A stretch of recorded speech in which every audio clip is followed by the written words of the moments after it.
Hermano, damos gracias al Señor por esta oportunidad donde Él nos permite poder reunirnos alrededor de su palabra para ser edificados por medio de su evangelio.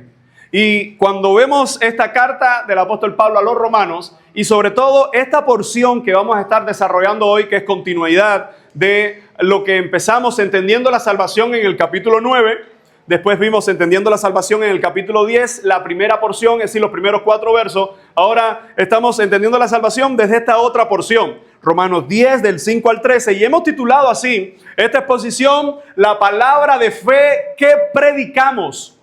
Jesús es el Curios. Y sabe que mucha gente piensa que está en lo correcto, pero no adora o vive para Dios de la forma en que Dios mismo lo establece en su palabra. ¿Cuánta gente nos encontramos hoy que dicen, yo creo en Dios a mi manera?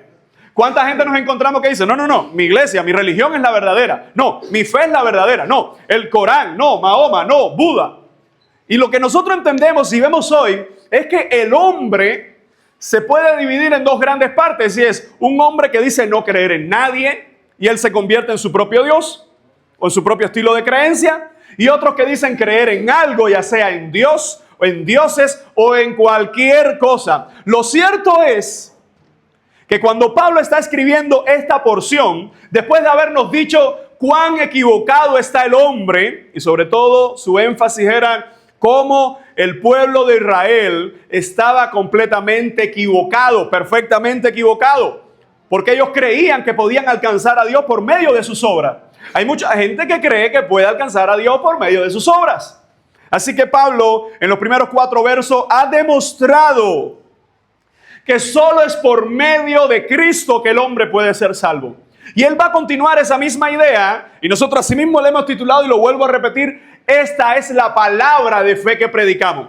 Si alguien te preguntara en algún momento, ¿cómo tú resumes tu fe?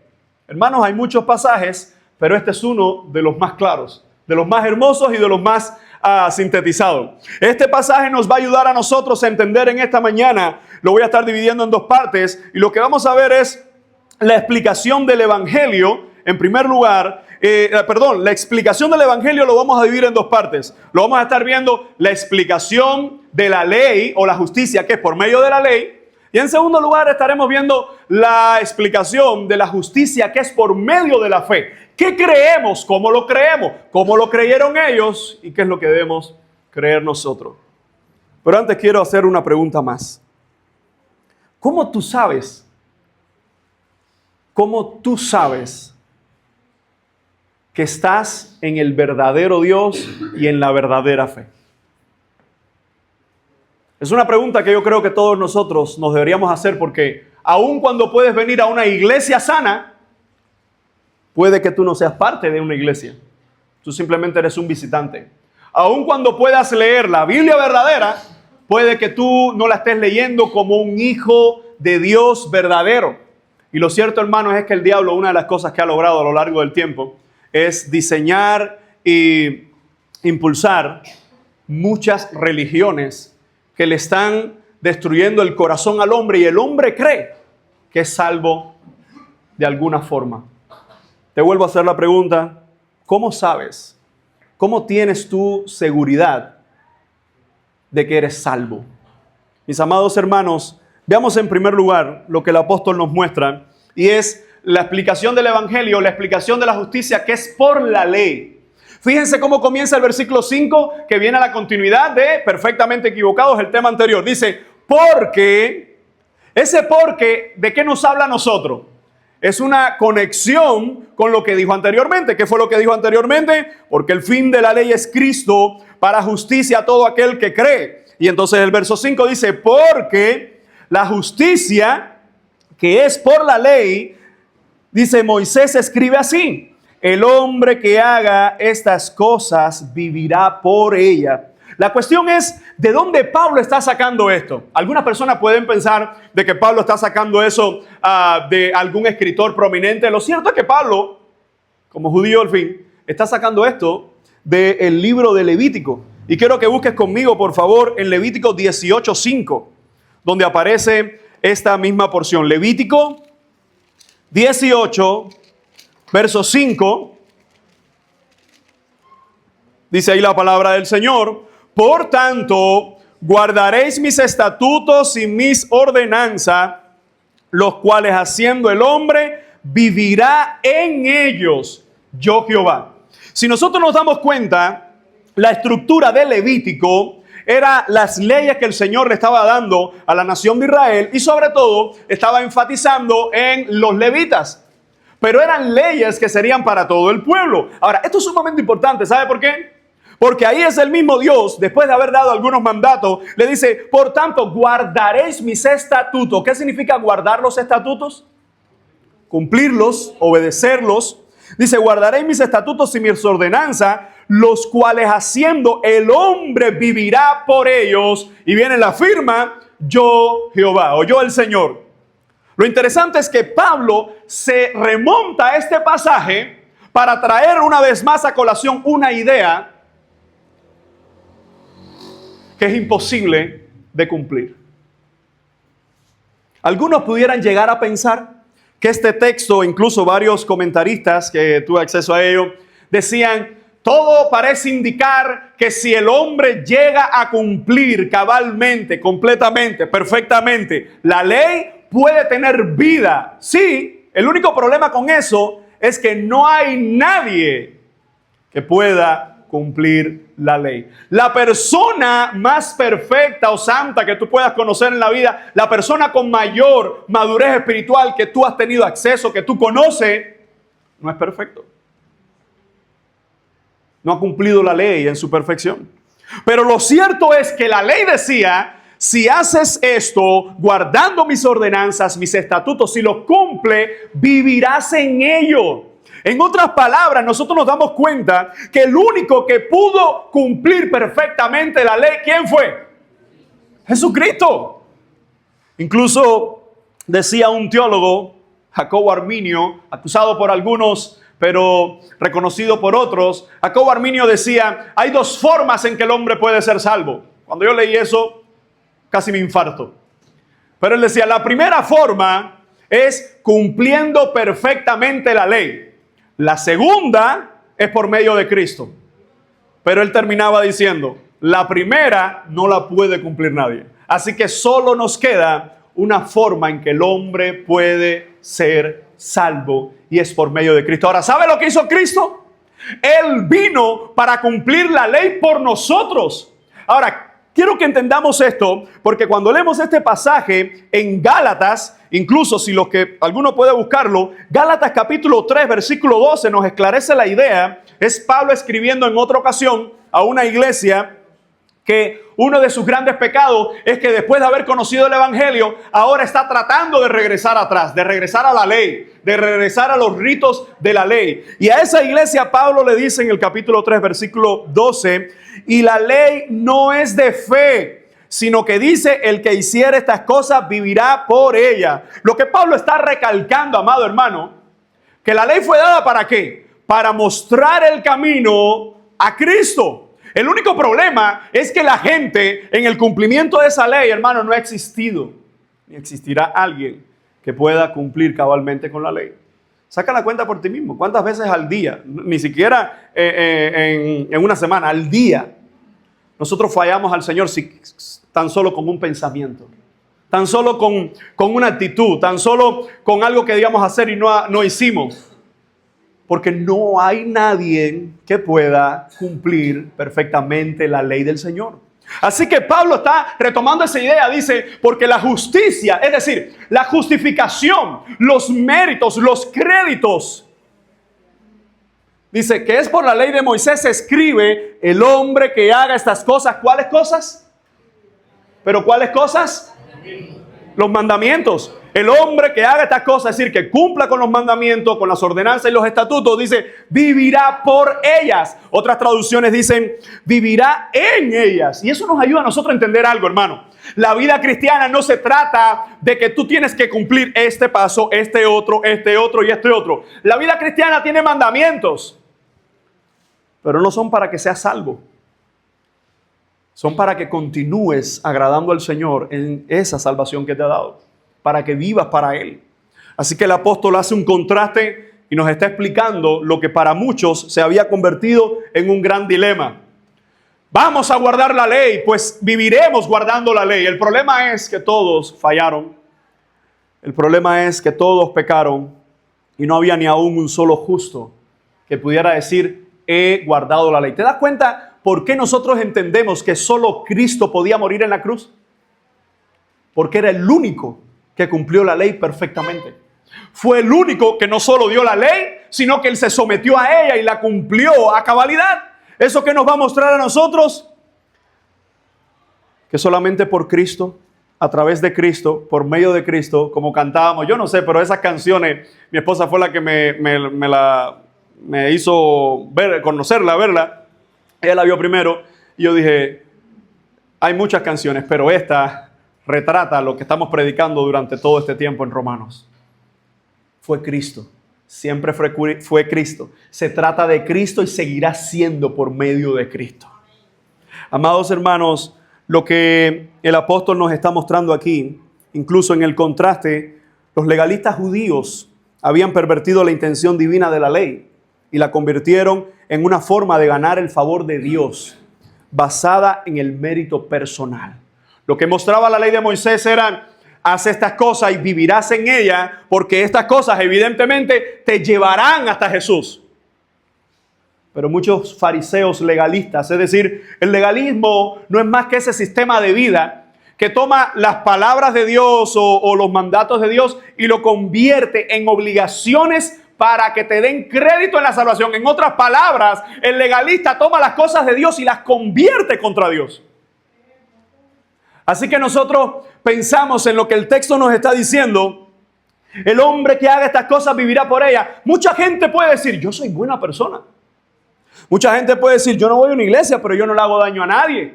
¿Cuánta gente no nos ha dicho eso tantas veces?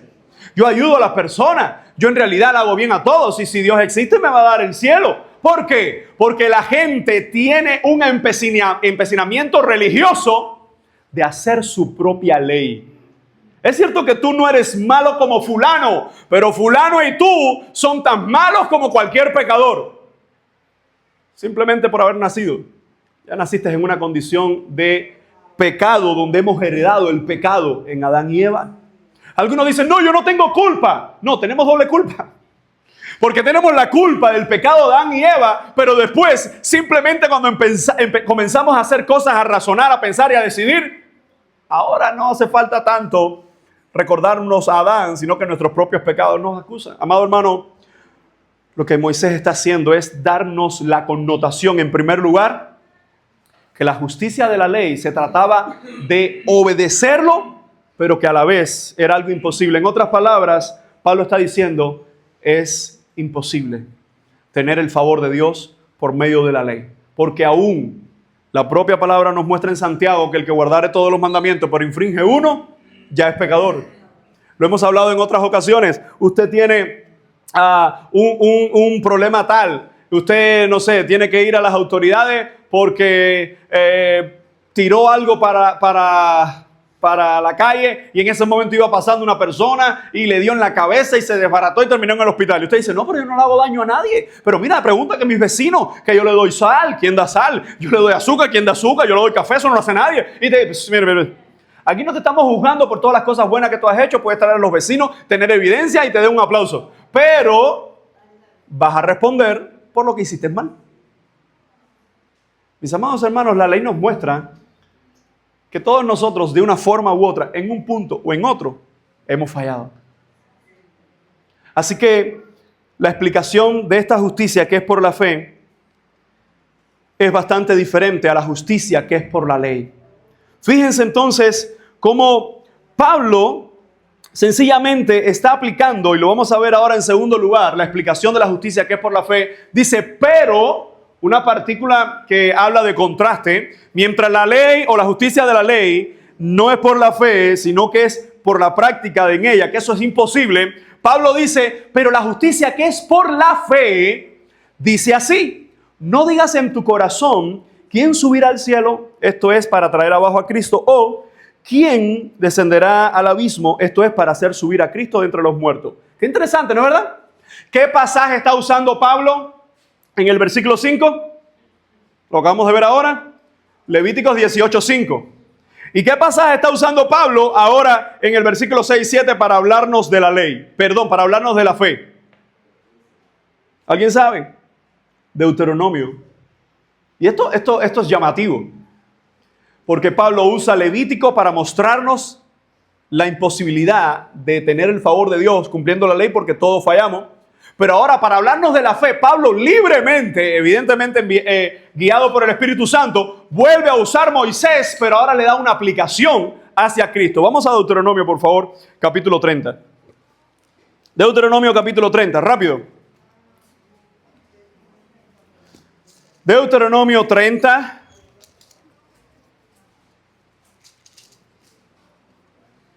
Versículos 11. Dice de esta forma: porque este mandamiento que yo te ordeno hoy no es demasiado difícil para ti, ni está lejos, no está en el cielo, para que digas, ¿quién subirá por nosotros al cielo? Y nos lo traerá y nos lo hará oír para que lo cumplamos. Ni está en el otro lado del mar, para que digas, ¿quién pasará por nosotros el mar para que nos los traiga y nos los haga oír, a fin de que lo cumplamos? Porque muy cerca de ti está la palabra, en tu boca y en tu corazón, para que la cumplas. ¿De qué está hablando Pablo en el capítulo 30 aquí? ¿De qué está hablando? De los mandatos que le está dando al pueblo para que entre a la tierra prometida. Y esto es sumamente importante porque está hablando de la ley. Y lo que Pablo está diciendo, no digas que es muy difícil. Ahora, Pablo está usando ese mismo pasaje, aunque él ha cambiado una que otra palabra, cambia el mar por otra idea de a lo más profundo. Y Pablo dice, pero la justicia que es por la fe dice así: no digas en tu corazón, ¿quién subirá al cielo? Mientras Moisés le dijo, ¿quién subirá al cielo a traer el mandamiento para poder cumplirlo? Pablo cambia el mandamiento y dice, ¿quién subirá al cielo? Esto es para traer abajo a Cristo. ¿O quién descenderá al abismo? Esto es para hacer subir a Cristo de entre los muertos. ¿De qué está hablando Pablo aquí? Él está diciendo, la justicia que es por la fe, primero dice esto. ¿Quién va a hacerse la pregunta y quién subirá al cielo? No sé si te has percatado, pero para ese momento la gente no tenía aviones, no tenía helicópteros, ni iba a la luna, ninguna de estas cosas. Y aunque la gente hoy tenga todos esos elementos, incluso pueda ir al espacio, aún así nadie puede ir a buscar a Dios y bajarlo para que podamos obedecerle de esa manera. ¿Qué es lo que está haciendo Pablo entonces? Él usa una cita de Deuteronomio y cambia la parte del mandamiento y nos pone a Cristo. Quiero que pienses en esto, hermano. Porque esto va a sonar un poco fuerte, pero, hermano, la salvación no es imposible. Imposible para los hombres, pero por medio del Señor no es imposible, es fácil. ¿Cómo? Yo sé que esto suena fuerte.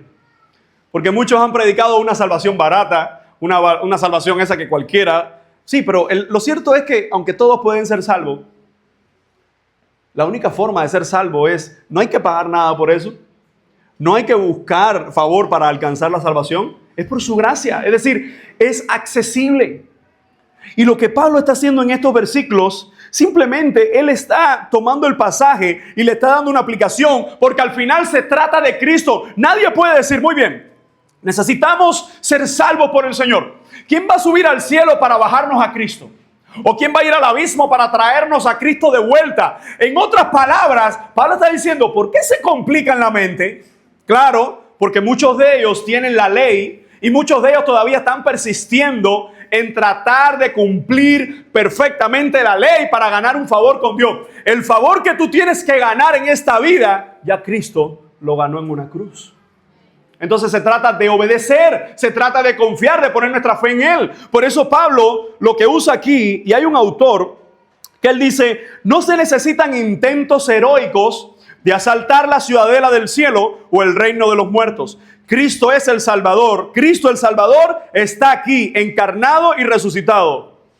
Mis amados hermanos, lo que está diciendo Pablo en estos versos es que la fe está disponible para aquellos que simplemente creen y confiesan que Jesús es el Señor, como lo va a decir ahora.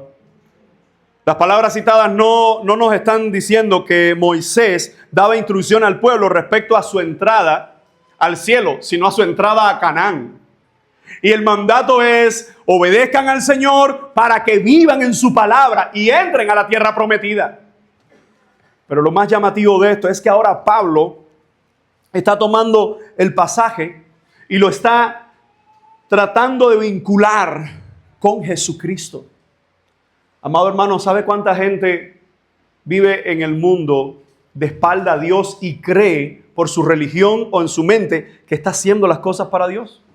O en otras palabras, los católicos apostólicos romanos, los falsos testigos de Jehová, los adventistas del séptimo día, los musulmanes, los budistas, tantas religiones, incluso los movimientos falsos estos de prosperidad hoy, estos movimientos falsos apostólicos, todos esos movimientos, de una forma u otra, ellos creen que cogieron a Dios, que agarraron a Dios por sus medios.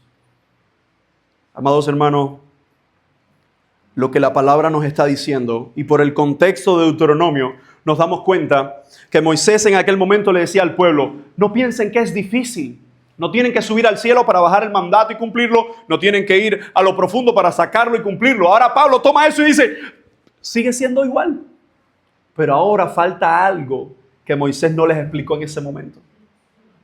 Nadie subirá al cielo y atrapará a Dios o bajará al abismo y lo sacará, sino que ahora hay un cambio en la mentalidad. ¿Por qué? Porque ya Pablo estaba predicando a un Cristo muerto y resucitado. Así que después de ver esta gran verdad,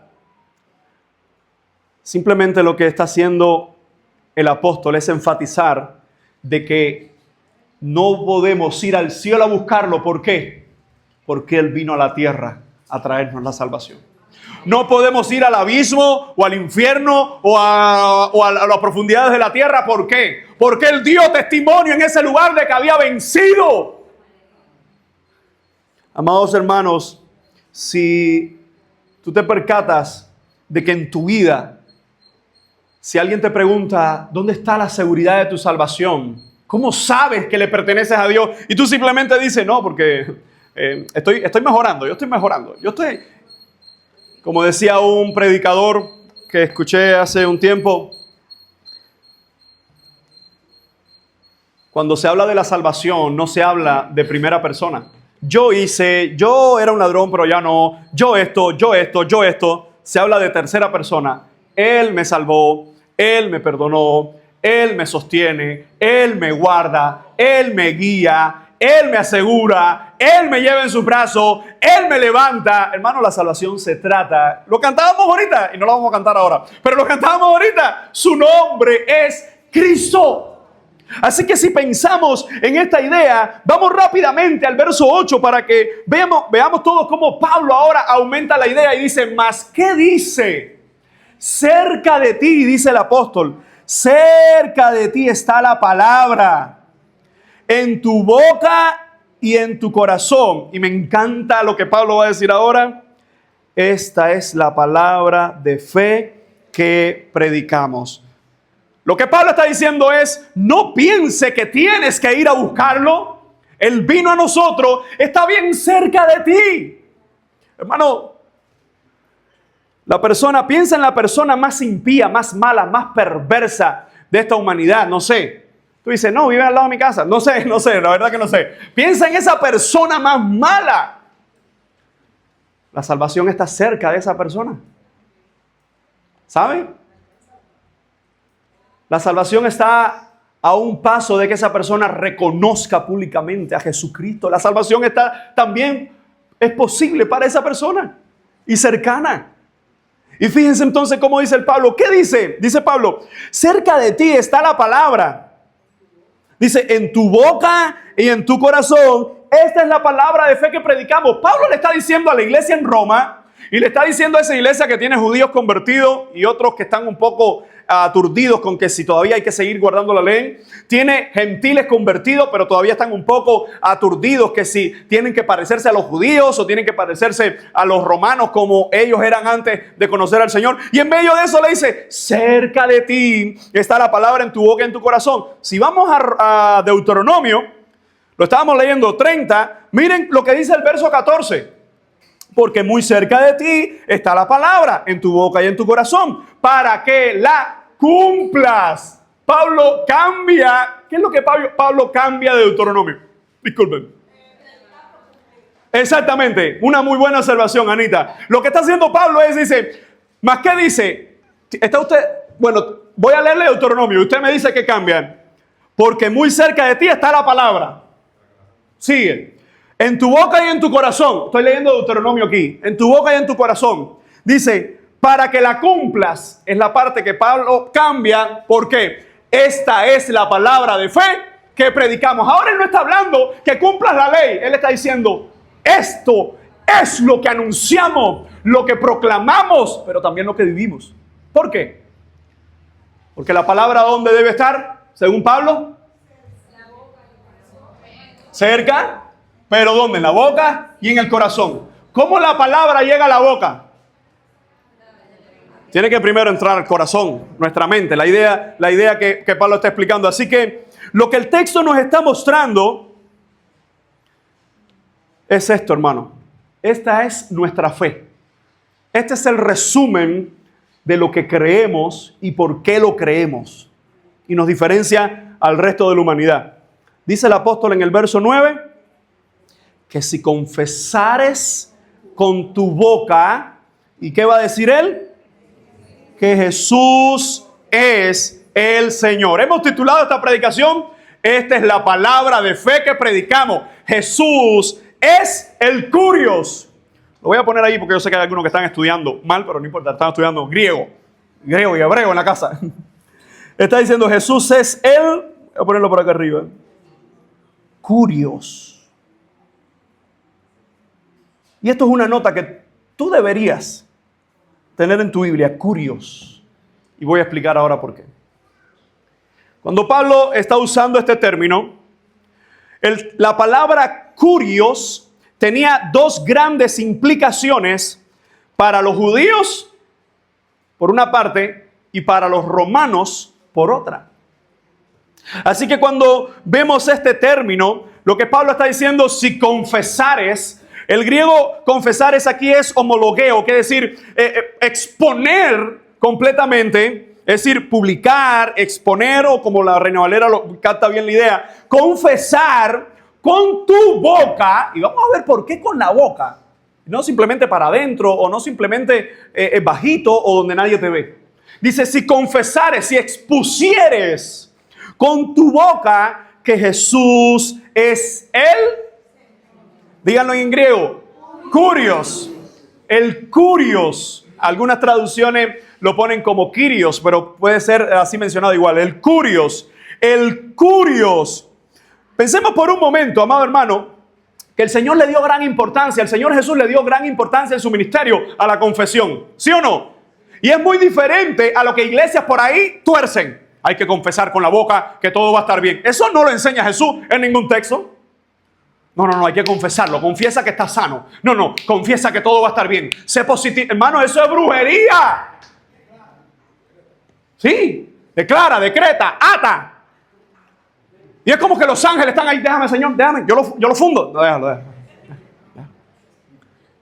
Sí, porque cuando tú vas a la Biblia, tú vas al Antiguo Testamento, tú ves a hombres de Dios que tuvieron encuentro con ángeles. No era ni directo con Dios. Y decía, mátame. Ay, Señor, ay de mí que me muero. Y hoy hay gente que así tan descaradamente, yo decreto al Señor. Yo declaro hoy. ¿Quién tú eres para declarar qué hecho? Mis amados hermanos, aunque la Biblia nos habla de los términos en el Nuevo Testamento de atar y desatar, el atar y desatar, en los dos contextos que aparecen en el Nuevo Testamento, en Mateo sobre todo, tiene que ver con la disciplina de la iglesia.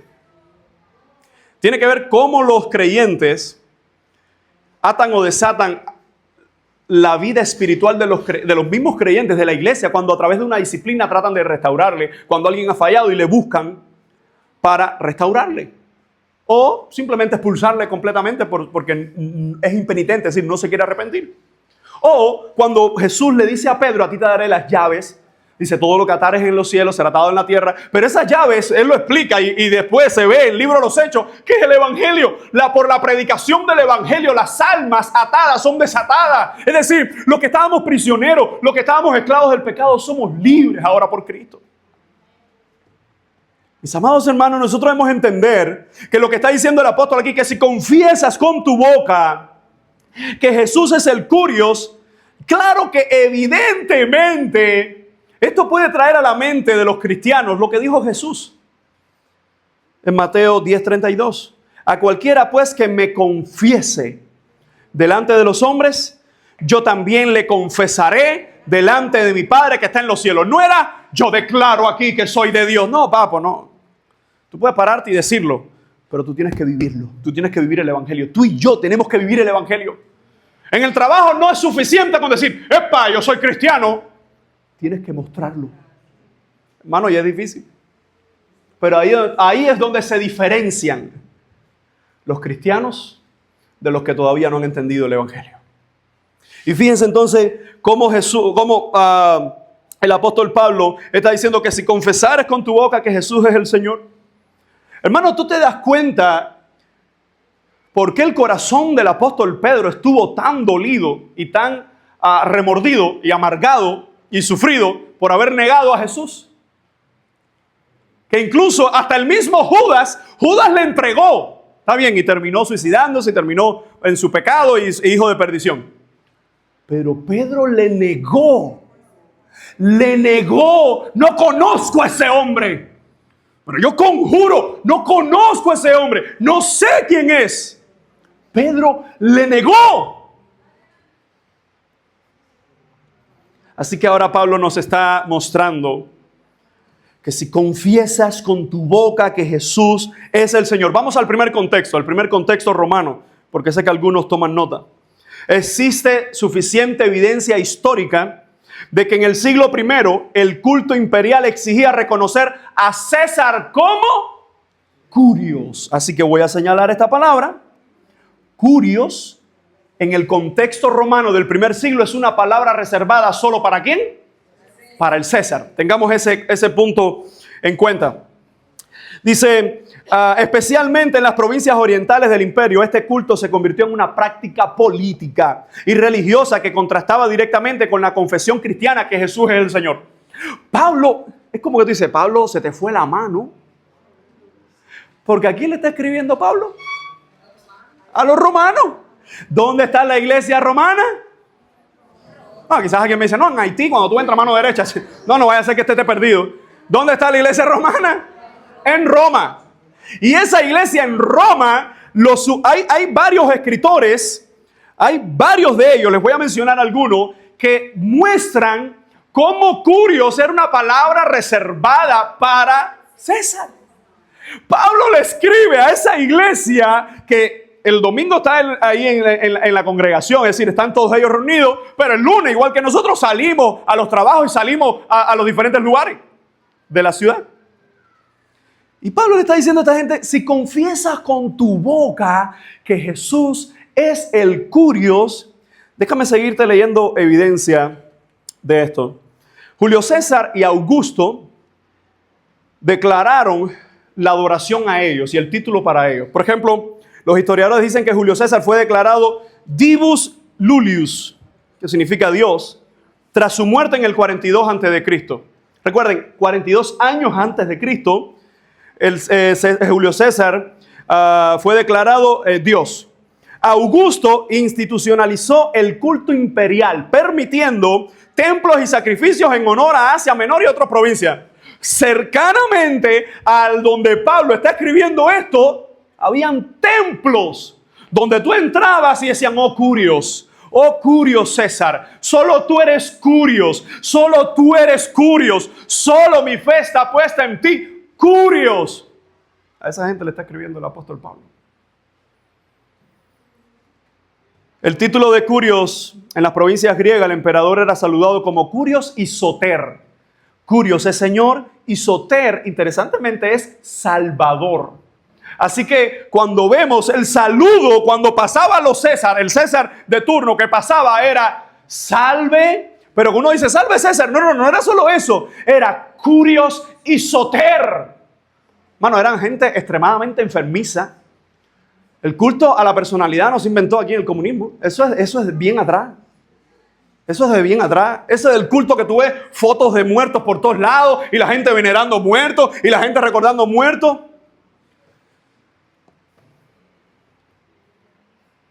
Los Césares tenían eso, que sustituían la fe al Señor o sustituían cualquier religión o cualquier estilo de vida de compromiso con los dioses por el César. ¿Y por qué esto es importante? Bueno, te leo un último detalle. Suetonio, Tácito escriben en el primer siglo y sobre todo Plinio el Joven, por si alguien toma nota, Plinio el Joven en su carta a Trajano, escrita alrededor del 111-112. Así que más o menos sabemos que esto era parte de la cultura. Dice, menciona que los cristianos eran obligados, a invocar a los dioses y al César y ofrecer incienso, lo cual rechazaban por confesar solo Cristo como Señor. Hay un historiador no creyente llamado Plinio el Joven que él decía, la gente obliga a los cristianos que confiesen que César es el Curios.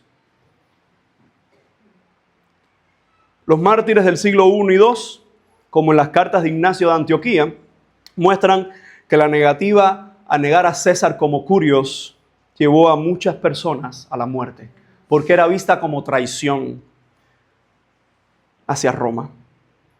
Así que, amado hermano, si confiesas a Jesús como Señor, ¿por qué? Porque este texto se ha cogido por algunos y se ha rebajado.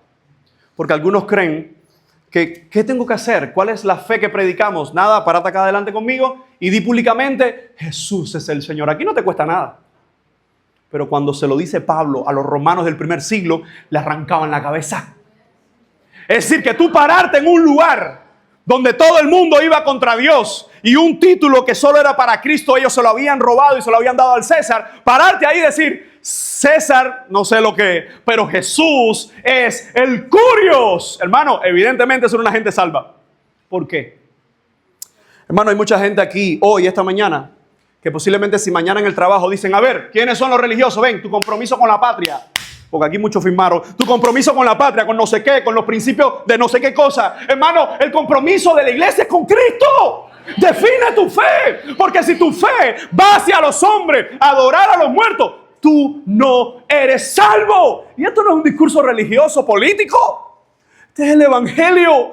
Pablo está diciendo, no puedes reconocer a nadie más como Curios, como el Señor. Hay uno solo. Así que la vida cristiana la confiesas en privado, pero la vives en público. Ay, hermano. Yo sé que yo soy odiado. Yo estoy claro que yo soy odiado en Pinar del Río por una pila de fases. Lo mismo cristiano que no cristiano, religioso no religioso, político no político. Por una sencilla razón. Mi compromiso está con el evangelio. Hermano, nuestro compromiso es con Jesucristo. Hay mucha gente que sí, que aquí le canta al Señor. Y cuando sale de aquí, adora cualquier cosa. Y adorar no es postrarse solamente. Es simplemente sumisión a otros dioses o a otros sistemas de pensamiento o a otras religiones o a otras no religiones. Tú sabes verdaderamente en quién está puesta tu fe. Porque si a ti te avergüenza decir en tu trabajo, soy creyente, Cristo es mi Dios, Él es mi único Señor, no adoro muerto, no venero muerto, no hago ninguna de esas cosas que van contra mi fe. Si tú no tienes miedo de decir nada de eso, eres lo más parecido a un cristiano en Roma. Cuando se paraba en cualquier lugar, ¿qué? ¿Van a arrancar la cabeza? Jesús es el Curios. Hoy no hay persecución. En Cuba no hay directa, así que te arranquen la vida. Hay otro tipo de persecución, pero no es esa. Mi pregunta es, ¿y qué si tuvieras que pararte en un lugar donde te van a arrancar la cabeza? ¿Te atreverías a decir, solo Jesús es el Señor? Así que en el contexto romano, el significado te podía costar la muerte. Vamos al contexto judío. La palabra que se usa, la palabra griega Curios, aparece en la Septuaginta un gran número de veces, de hecho, más de 6,000 veces. ¿Qué es la Septuaginta? Recordemos que el Nuevo Testamento se escribió en griego. El Antiguo Testamento se escribió en hebreo y pequeñas porciones en arameo. Pero 200 años antes de Cristo, un grupo de eruditos hizo una traducción del Antiguo Testamento al griego y se conoce como la Septuaginta o la versión de los 70. Esa versión usa más de 6,000 veces la palabra Curios, que significa Señor. ¿Y sabe a quién reserva esa palabra la Septuaginta? Al Señor, a Adonai, al Padre. Es decir, que cuando Pablo le está diciendo a los judíos que están en Roma, confiesas con tu boca que Jesús es el Curios, esos judíos que hablaban griego y leían griego también, veían que en su Biblia del Antiguo Testamento, Curios, cada vez que aparecía y tenía relación con alguien, era con Dios. Ahora, ¿por qué esto es chocante? Porque entre los romanos te podían arrancar la cabeza, pero entre los judíos te podían apedrear. ¿Por qué? Porque solo Adonai, solo el Padre, como ellos llaman Jehová, o ellos no iban a mencionar nunca Jehová, Yahweh, como se menciona. Jehová es una forma castellanizada de mencionar. Pero ese nombre que nosotros decimos Jehová, Yahweh, Adonai, el Padre, Dios Padre, eso era reservado solo, Curios era reservado para él.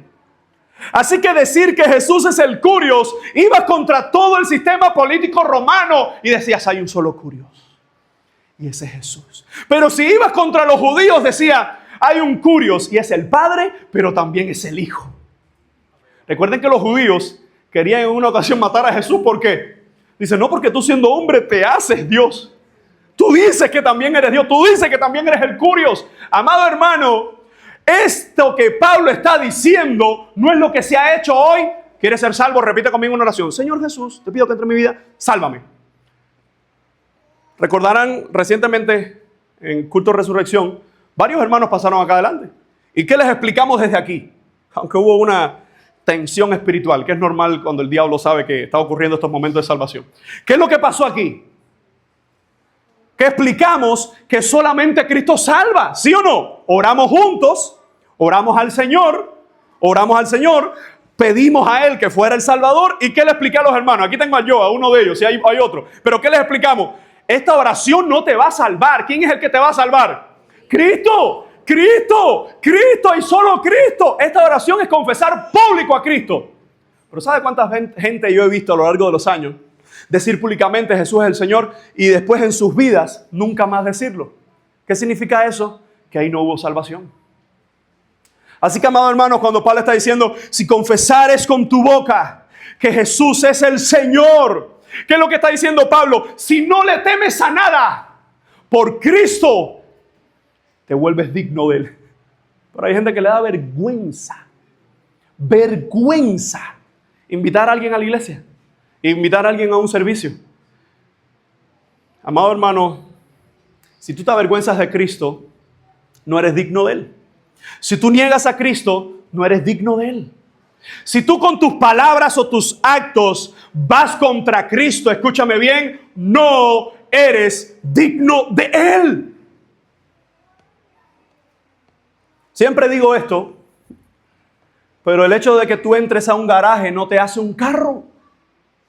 El hecho de que tú te llenes de merengue no te hace un cake. El hecho de que tú vengas a una congregación no te hace cristiano. Porque al final es un compromiso privado, personal, que se vuelve público. Si confesares con tu boca que Jesús es el Señor y creyeres. Ahora viene la segunda acción. Y esto es importante, ¿por qué? Porque la segunda acción es y creyeres en tu corazón. ¿Qué significa la palabra creer? ¿Cómo el hombre puede llegar a creer? Vamos a una definición de creer, básica. Definición básica de creer.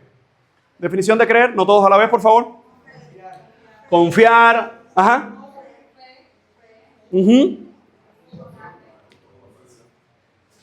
Pero es igual la fe de la que habla esta palabra a la fe que uno tenía cuando no conocía a Dios. Bueno, yo creía en los santos, yo creía en los ídolos, yo creía en no sé qué, yo creía en qué sé yo. No, porque esa fe es una fe, en definición, es simplemente una confianza humana. Pero esta fe es divina, porque la experimentamos los hombres, pero viene de Dios. ¿Te has dado cuenta que todos los méritos que hay en nuestra vida vienen de Él? Y gloria a Dios por eso. Así que lo que el apóstol está diciendo, este es nuestro evangelio. Esta es nuestra fe. Que no te da temor decir frente a los romanos, frente a los judíos, Jesús es el Curios. Con tus palabras, pero también con tus actos. Hace algunos años escuché un predicador que ponía esta ilustración de cómo algunos soldados se formaban y muchos venían y le decían, confiesa, ¿quién es el Curio? Y decían, César es el Curio. Venía el siguiente, confiesa, ¿quién es el Curio? Y decía, César es el Curio. Venía el siguiente, había un creyente, ¿quién es el Curio? Jesús es el Curio. Jesús es el Curio. Y ahí le arrancaban la cabeza. El problema no está con el primero. El problema es el que viene después. Te lo pongo en contexto. Tú lo dijiste, te arrancaron la cabeza, pero no eras tú. Era otro. Tú estás en la fila siguiente. ¿Qué digo? Porque ya esta gente no está jugando. Hermano, el evangelio. Evidentemente nosotros no podemos pedir al Señor persecución, porque la persecución viene por los enemigos, la persecución viene por sí sola, por oposición en este mundo a las cosas de Dios. Pero la persecución siempre ha demostrado algo. ¿Quiénes son los verdaderos creyentes? Hoy no tenemos ese tipo de persecución. Aún. Pero igual no todos los que están son verdaderos creyentes. Te lo pongo sencillo. Cuando tú ves una persona en ese tiempo de paz viniendo a la iglesia y todas las cosas, la fe se prueba o se muestra cuando empiezan las tribulaciones, cuando empiezan los problemas, cuando empiezan los conflictos, cuando empieza a faltar el dinero, la comida, no sé cuántas cosas. Ahí es donde verdaderamente tú vas a mostrar si tu fe era de hombres o si tu fe era un don de Dios. ¿Por qué razón? Yo creo que esto ha sido incisivo y lo seguiré siendo, pero el evangelio no es un juego. El evangelio no depende de nosotros, depende de vivir para Él. Por eso, decir públicamente Jesús es el Curio, los judíos te podían apedrear por eso, los romanos te podían arrancar la cabeza por eso, pero Pablo dice, esta es la fe que vivimos. ¿Y sabe quién lo está diciendo? Uno que recibió azote, piedra de todo el mundo, lo mismo de judíos, lo mismo de gentiles, lo mismo de romanos, que recibió todo este tipo de castigo, incluso muere decapitado, como deben morir los romanos, por confesar que Jesús es el Curios. Dice, y creer en tu corazón, y miren qué interesante, una doctrina cardinal, que Dios le levantó de los muertos. Porque Pablo... Claro, evidentemente Pablo aquí no está hablando de la encarnación, no está hablando del ministerio de Jesús y no está hablando de la muerte. ¿Por qué? Porque él resume todo eso ¿a qué? A la resurrección. Porque la resurrección es ese detonante final donde hubo una encarnación que hizo posible que Cristo pudiera morir como hombre y resucitar evidentemente como Dios. Porque hubo una muerte que Cristo como hombre pudo pagar por nuestros pecados y como Dios pudo, ¿verdad?, a asumir toda la culpa en Él, en su cuerpo, para satisfacer la ira de Dios. Y Pablo está diciendo, se trata de confesar, pero recuerda una vez más, no era simplemente una oración, era un estilo de vida. Sin temor a lo que diga. Hermano, a nosotros somos de los más que nos... Y hasta ahora mismo posiblemente hay gente alrededor y dice, mira eso. Sudando ahí como no. Hablando con una cantidad de... Bueno, se pongan a trabajar. Sí, así dice, porque piensa que uno vive y que uno no hace nada. ¿Por qué? Porque el que no tiene a Cristo, claro, que ve todo esto como ¿qué? Como una locura. Como una pérdida de tiempo. Así que el apóstol está diciendo que si confiesas con tu boca que Jesús es el Curio, si crees en tu corazón que Dios le levantó de los muertos, y la única forma en que nosotros podemos confesarle públicamente que Él es el Curio y que podemos creer en nuestro corazón en que el Padre le resucitó, es por su gracia, hermano. Es por su gracia. Porque dice entonces Pablo, ¿serás qué? A ver, ¿qué color puedo poner esto? Dice, serás salvo. En otras palabras, esta es nuestra fe. ¿Cómo puedo ser salvo?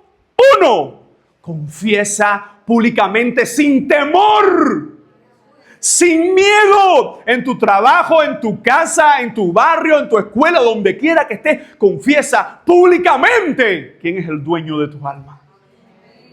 Hermano, yo no me avergüenzo de mi Señor Jesús. Si tú te avergüenzas de Él, una vez más lo vuelvo a decir, no eres digno de Él. Aquellos que nieguen a Jesús delante de los hombres, sea con palabras o con hechos, recuerda, con palabras o con hechos, porque cuando nadie te ve, Tus actos hablan más que tus palabras y Dios los está mirando. Ayer alguien fue a nuestro edificio, nos conocen, tocaron la puerta, en ese momento no abrimos y después cuando mi esposa fue a casa de ellos a buscar otra cosa para las niñas, le dijeron, bueno, fuimos a tu casa con una lista, pero sabíamos cuál era su respuesta. Y mi esposa le dijo, ustedes saben cuál es nuestra respuesta. Te lo digo a ti que yo sé que estás bajo coacción, bajo el trabajo, a ti que quizás tienes compromisos en tu trabajo y sabemos que todo aquí se trata de obligación, de que tienes que responder por esto, de que tienes que ir a un desfile por esto, de que tienes que hacer por esto, porque te quitan. Te lo voy a decir de esta forma, hermano. Los cristianos en Roma no estaban pensando si le quitaban el trabajo, si le bajaban el salario, si lo obligaban por una carta o un papel o lo que fuera. Los cristianos romanos decían, Jesús es el curioso. Jesús es el curioso. ¿Qué me vas a quitar? El alma no puedes quitármelo porque ya le pertenece a Él. La vida me la puedes quitar, pero me recibe Él. Hermano, esto es convicción de ser cristiano. Que tú donde quiera que estés, y una vez más, porque yo sé que siempre puede haber alguien malintencionado que pueda decir, entonces, ¿están promoviendo salir a las calles y tirar piedras? No, somos pacificadores. Como creyentes somos pacificadores, pero no podemos ni en palabras ni en actos negar a nuestro Señor.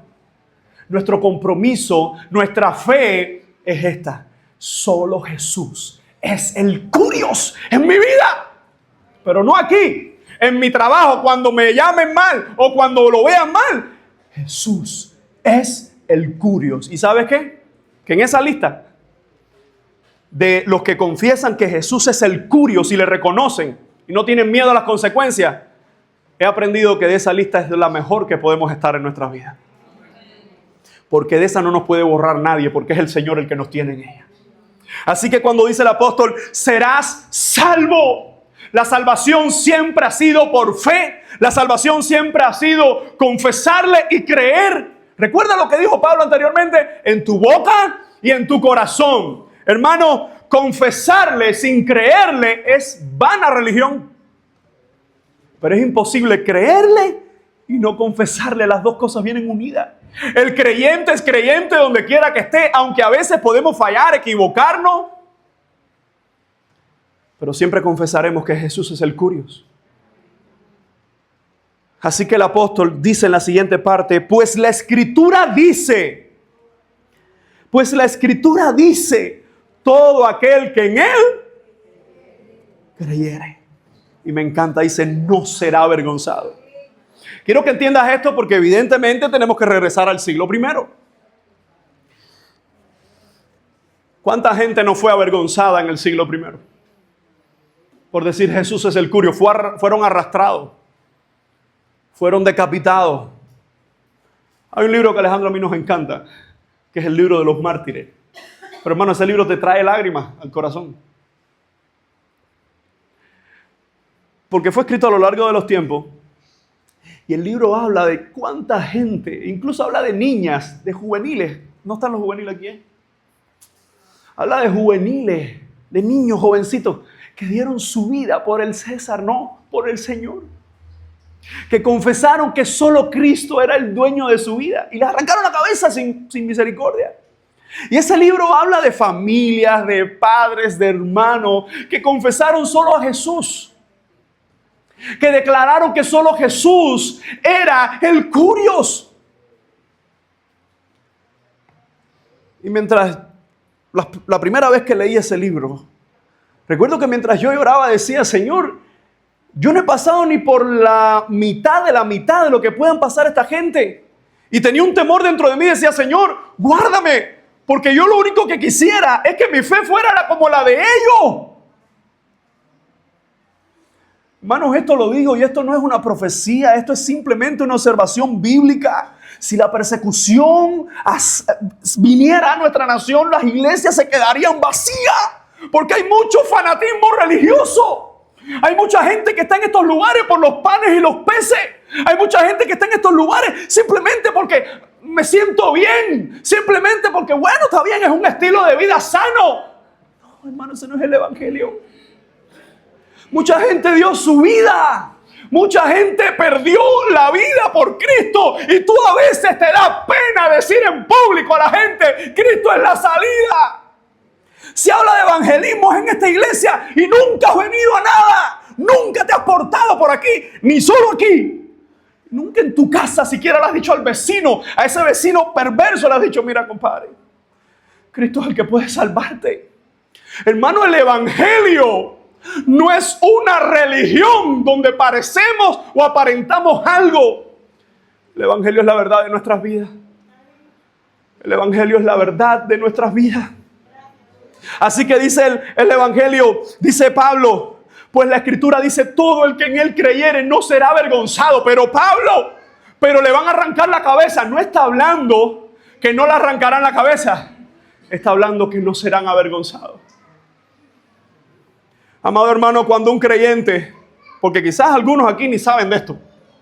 Hoy, mientras yo comencé esta predicación, murieron más de 10, 15, 20 cristianos en el mundo por persecución. Quizás usted dice, ¿dónde salió eso, pastor? Busca las estadísticas. En países musulmanes donde persiguen a los creyentes, cada cierto tiempo, en una hora, ¿cuántos creyentes están muriendo por su fe? ¿Y por qué te digo esto? Porque cada creyente que muere en esta vida por su fe, cuando cierra sus ojos en esta vida y los abre, está hoy, no mañana, hoy, está recibiendo al Señor. El Señor le está recibiendo. ¿Sabe cuántas frases en el cielo? Ven, hijo, ven, has muerto por mi evangelio, ven. Ven, cuántas familias han entrado, le han puesto bomba. Y a veces nosotros vemos, mira, esto es bobería. Y a veces, y escuchamos. Hermano, ¿sabe cuánta gente hoy Jesús está recibiendo por su fe? Y mi pregunta es, esta es mi pregunta, ¿y tú y yo somos dignos de ese evangelio? ¿Estamos viviendo ese evangelio? ¿Estamos predicando ese evangelio? ¿Estamos enseñando a nuestros hijos con ese evangelio? Hoy hay mucha gente en las congregaciones, pero hay pocas iglesias. Hoy hay mucha gente sabiendo de Biblia, pero no viviendo la verdad de Dios. Hoy hay mucha gente hablando de Dios, pero no teniendo a Dios con ellos. Así que el apóstol dice, la escritura dice, todo aquel que en él creyere, dice, no será avergonzado. Dios no avergüenza a sus hijos. Dios no te va a avergonzar aunque la gente te diga ridículo. Dios no te va a avergonzar aunque la gente te diga, estás perdiendo el tiempo. Dios no avergüenza a lo suyo. Yo no sé tú, pero cada crítica, cada burla que pueden decir, yo escuchándola, no escuchándola, digo, Señor, gracias, porque nada de eso me avergonzará, porque tú eres mi protector, tú eres mi curios. Si Jesús es el curios, el Señor de tu fe, hermano, que critiquen, que hablen y que ataquen, nadie puede avergonzar a los hijos del Rey. Así que el apóstol dice, no hay división entre judíos y griegos, pues el mismo que es Señor de todos, es rico para con todos los que le invocan. Porque todo aquel que invocare, lo vuelvo a usar, el nombre del Señor, será salvo. ¿Por qué tú invocas al Señor? ¿Por dinero? ¿Por qué invocas al Señor? ¿Por salud? Porque hay gente que solo le piden a Dios por salud o por dinero. Dice la palabra, porque todo aquel que invoque el nombre del Señor será salvo. Hermanos, la puerta está abierta, pero no todos van a entrar. La salvación es para todos, pero no todos la van a vivir. La salvación es para nuestras vidas, para judíos, para griegos, sin distinción. Yo sé que hoy hay algunos que toman un sistema de interpretación que se basan solo en Israel, pero esto desmantela esas cosas. Dicen, no hay distinción. Tú no eres salvo por ser Israel. Tú no eres salvo por ser judío. Tú eres salvo por Cristo y solo seguirás siendo por Cristo. Si hay alguien en este lugar que no tiene la salvación, te digo, no te vayas de este lugar sin rendir tu vida al único que es el curios. Porque todo aquel que invocare el nombre del Señor será salvo. Termino con una pregunta. Bajo el título, esta es la palabra de fe que predicamos. Jesús es el Curios. Mi pregunta para ti es, ¿eso es una verdad en tu vida? ¿Eso es una verdad en tu fe? Hoy, mañana y siempre, solo hay salvación por medio de Cristo. Pero esa salvación se muestra por medio de nuestra vida cristiana. La ley mostraba a Cristo, pero a la vez condenaba. Cristo da salvación, pero también condena. Amados hermanos, el resumen y el propósito que tengo con esta exposición es poder desafiar la mente de los creyentes a entender que en el primer siglo decir que Jesús era el Curios te podía costar la vida. Pero cuando alguien estaba completamente convencido de la salvación por medio del Señor, decía, no importa lo que pueda hacerme el hombre, Jesús es el Curios. Quisiera invitarte a orar. Señor, te damos gracias por tu amor, gracias por tu palabra, gracias por tu verdad. Nuestras vidas te pertenecen, nuestra fe y confianza está en ti. Rogamos que nos ayudes, que nos guíes, que protejas nuestras almas porque te pertenecemos. Si hay alguien en esta mañana que no te conoce, rogamos que tu Espíritu Santo sea con esta persona. Si hay alguien esta mañana que necesita confirmación de su fe, que necesita, Señor, ponerse a cuenta contigo, pues entonces te suplicamos por su vida.